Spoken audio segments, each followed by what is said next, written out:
Hi guys, another day, another vlog. So humana naman tawag pabugkid og padagat.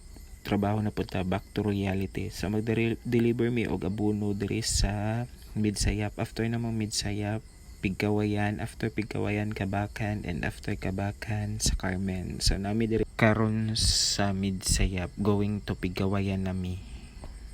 After na mo sa Pigkawayan, nag-proceed nami sa Kabakan. So wala may gisayang nga oras no kay nami ginaapas nga deadline karong November 21 supposed to be mahumana na yung among deliveries, and it's day 6 na namo.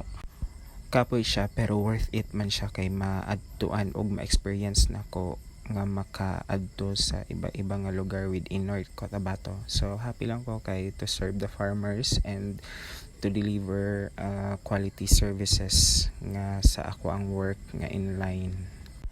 After aning deliveries, back to reality na pudta kay mag-serve na pudta again sa farmers katong voucher program nga gi-implement sa atong government.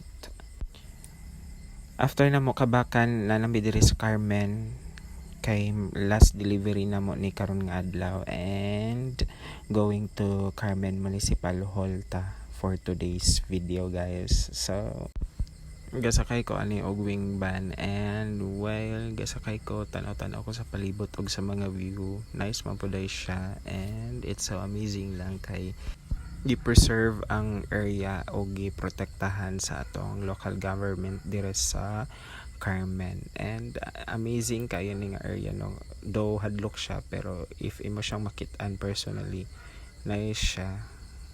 Dili man pud boring ang ako ang pagbiyahe kay na kay kauban nga mga labors, maalaan pug ko og labor usahay. After na mo og pamahaw, gibaba na namo ang mga abono diri dapit sa my DAR office diri sa Carmen, and after ana naghuman balik na pud mig Kilapawan kay mag loading na pod. And that's it for today's video guys. Bye bye mo.